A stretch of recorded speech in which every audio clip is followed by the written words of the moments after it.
आप सभी का आपके अपने YouTube चैनल में एसएससी एमटीएस हवलदार 2 मई जो आपका जीके और जीएस का पेपर होगा 2 मई को, वो पेपर लेकर आया हूं और यही पेपर आएगा आपका 2 मई को। सरकारी नौकरी पक्की करने के लिए पूरा वीडियो एंड तक देखिएगा और चैनल को जिसने भी अभी तक सब्सक्राइब नहीं किया है फटाफट से चैनल को सब्सक्राइब करके बेल आइकन ऑन कर लीजिए एमटीएस हवलदार का रोजाना पेपर देखने के लिए। वीडियो को लाइक शेयर सब्सक्राइब जरूर करना है सभी को। तो चलिए फर्स्ट क्वेश्चन देखते हैं कि महाबलीपुरम की स्थापना किसने की थी। Who founded Mahabalipuram. तो महाबलीपुरम की स्थापना पल्लव वंश ने की थी, पल्लव डायनेस्टी ने। तो यहाँ पे ऑप्शन ए आपका राइट आंसर होगा। साथ साथ में आप भी हर एक क्वेश्चन का आंसर कमेंट करते रहिए। अगला क्वेश्चन नंबर 2, धमेक स्तूप निम्नलिखित में से किस स्थान पर है। Dhamek stupa is eight which of the following places. Option आपके स्क्रीन पे है, करेक्ट आंसर बताइए क्या होगा। जो भी आंसर ऑप्शन बी को कर रहे हैं सारनाथ, आपका आंसर बिल्कुल करेक्ट है। सारनाथ वाराणसी उत्तर प्रदेश में हमें मिलता है। धमेक स्तूप बौद्ध धर्म से यह संबंधित है। अगला क्वेश्चन, प्रसिद्ध बृहदेश्वर मंदिर ये कहां पे देखने को मिलेगा आपको। Where is the famous Brihadeshwar temple located. तो ये जो टेम्पल है वो लोकेटेड है तमिलनाडु में। तो तमिलनाडु आपका बिल्कुल करेक्ट आंसर होगा। कमेंट में सभी के आंसर करते रहिएगा। अगला क्वेश्चन, अकबर द्वारा बनवाए उपासना भवन का नाम क्या था। सभी क्वेश्चन मोस्ट इंपोर्टेंट है और मस्ट डू है आपके लिए। देखिए, what was the name of the worship building built by Akbar. तो ये है इबादत खाना जो अकबर ने बनाया था, इबादत खाना। ये उपासना भवन का नाम था, इसका नाम था उपासना भवन। ठीक है, ऑप्शन सी आपका यहाँ पे करेक्ट आंसर हो जाएगा। अगला क्वेश्चन, संगोली की संधि अंग्रेजों और किसके बीच में हुई थी। Between whom was the treaty of Sangolli signed between the British. यहाँ पे देखिए संगोली की जो संधि है ना वो अंग्रेजों और नेपाल के बीच में हुई थी। अगर आपको ऑप्शन में बाय चांस नेपाल नहीं मिलेगा तो आपको ऑप्शन में क्या मिलेगा, उसकी जगह गोरखा मिलेगा, ध्यान रखिएगा। तो गोरखा भी आपका करेक्ट आंसर हो जाएगा। तो यहाँ पे ऑप्शन में नेपाल है इसलिए नेपाल आंसर करेंगे। अगला क्वेश्चन देखिए, भारतीय राष्ट्रीय कांग्रेस के प्रथम अधिवेशन की अध्यक्षता किसने की थी। Who presided over the first session of the Indian National Congress।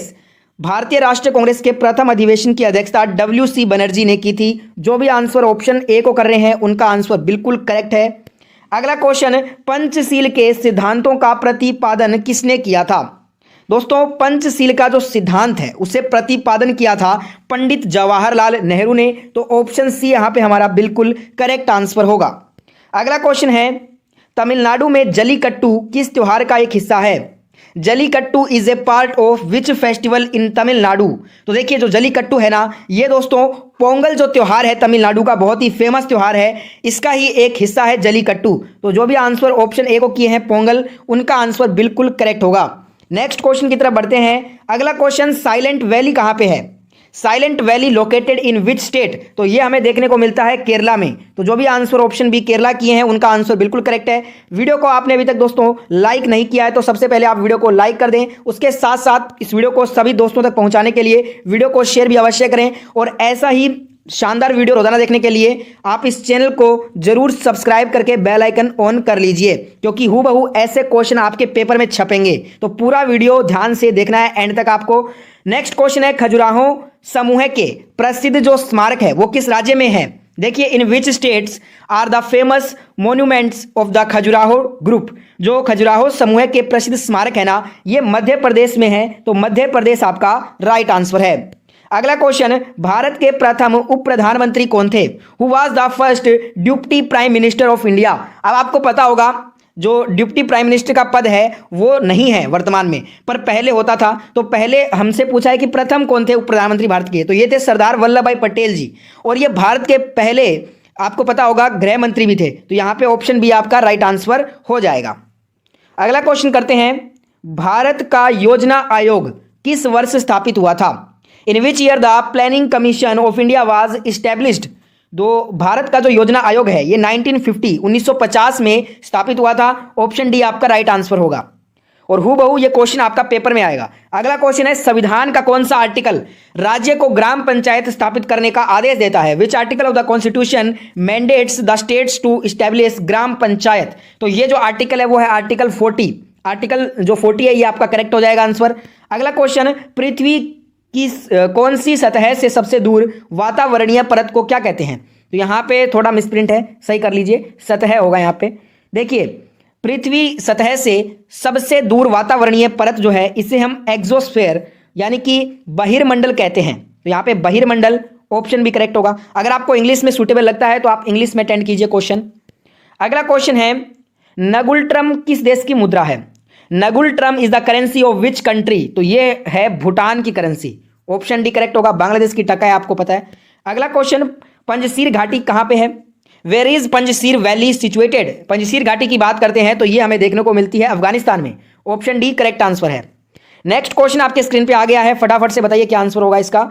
Mettur बांध किस राज्य में अवस्थित है? In which state is the Mettur dam located? ये आपका कावेरी नदी पे बना हुआ है और ये तमिलनाडु में स्थित है। Option B will be the correct answer.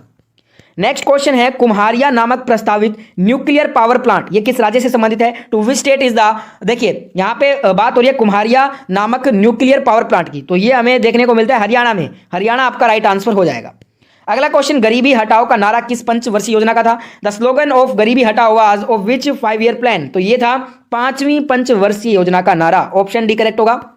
अगला क्वेश्चन, उससे पहले दोस्तों आपको बताना है कि 5वीं पंचवर्षीय योजना के समय भारत के प्रधानमंत्री कौन थे? देखते हैं कितने जनों को पता है इसका आंसर। अगला क्वेश्चन, खतरे के सिग्नल प्राय लाल रंग के होते हैं क्योंकि लाल प्रकाश क्या होता है, विचलन जो है इसका वो सबसे कम होता है। ऑप्शन बी करेक्ट आंसर हो जाएगा। ऐसे क्वेश्चन आते हैं आपके एग्जाम में। अगला क्वेश्चन है, जल सतह पर तेल की पतली परत रंगीन क्यों दिखाई देती है? जल सतह पर तेल की पतली परत रंगीन हमें व्यतिकरण के कारण दिखाई देती है, तो व्यतिकरण आपका करेक्ट आंसर होगा इस क्वेश्चन में। नेक्स्ट क्वेश्चन है, ozone is a dash of oxygen? Ozone oxygen का एक क्या है, अपर रूप है। ऑप्शन ए करेक्ट आंसर होगा इस क्वेश्चन में। नेक्स्ट क्वेश्चन देख लेते हैं। अगला क्वेश्चन है, निम्नलिखित में से कौन सी धातु सबसे अधिक भारी है? Which of the following metals is heaviest? तो इसमें से ओस्मियम आपका सबसे हैवी मेटल होगा। ऑप्शन डी करेक्ट आंसर होगा इस क्वेश्चन में। निम्न का कारण जीवाणु नहीं होगा। बैक्टीरियाई not is the cause of the following? तो यहाँ पे देखिए टिटनेस, कुष्ठ रोग, प्लेग, इन तीनों का कारण एक जीवाणु होता है। रेबीज का कारण जीवाणु नहीं है, तो हमारा आंसर हो जाएगा ऑप्शन सी रेबीज। अगला क्वेश्चन, मानव शरीर में सबसे लंबी कोशिका कौन सी होती है? The which is the longest cell in the human body? तो हमारा जो नर्वस सेल होता है तंत्रिका कोशिका, ये मानव शरीर की सबसे लंबी कोशिका है। Option A will be the correct answer. अगला क्वेश्चन देखिए, पक्षियों के वैज्ञानिक अध्ययन को क्या कहते हैं? What is the scientific study of birds called? इसे हम ऑर्निथोलॉजी कहते हैं। जो हमारा ऑर्निथोलॉजी है ये दोस्तों स्टडी है ये स्टडी है पक्षियों का, बर्ड्स का। ऑप्शन ए करेक्ट आंसर हो जाएगा। अगला क्वेश्चन, ईमेल का जनक किसे माना गया है? Who is consider the father of email? Email का जनक माना गया है रे टॉमलिंसन को। तो यहां पे रे टॉमलिंसन हमारा करेक्ट आंसर हो जाएगा इस क्वेश्चन का। नेक्स्ट क्वेश्चन देखिए, महात्मा गांधी और बाबा साहेब आंबेडकर के बीच पुणे संधि कब हुआ? When was the Pune pact signed between Mahatma Gandhi and Baba Saheb Ambedkar? तो इनके बीच में जो पुणे पैक्ट हुआ था ये 1932 में हुआ था, 1932 में। Option B will be the right answer. Next question है, दिल्ली में हुमायूं का मकबरा किसने बनवाया? तो ये बिल्ड किया था गुलबदन बेगम ने, जो कि हुमायूं की बहन थी। अगला क्वेश्चन है, चरक किसके दरबार में प्रसिद्ध चिकित्सक थे? तो ये थे कनिष्क के दरबार में। Kanishka will be the correct answer. और आज का लास्ट और होमवर्क क्वेश्चन आपके लिए, इसका आंसर कमेंट करके बताइए। क्रिस्टोफर कोलंबस कहां का निवासी था? Where was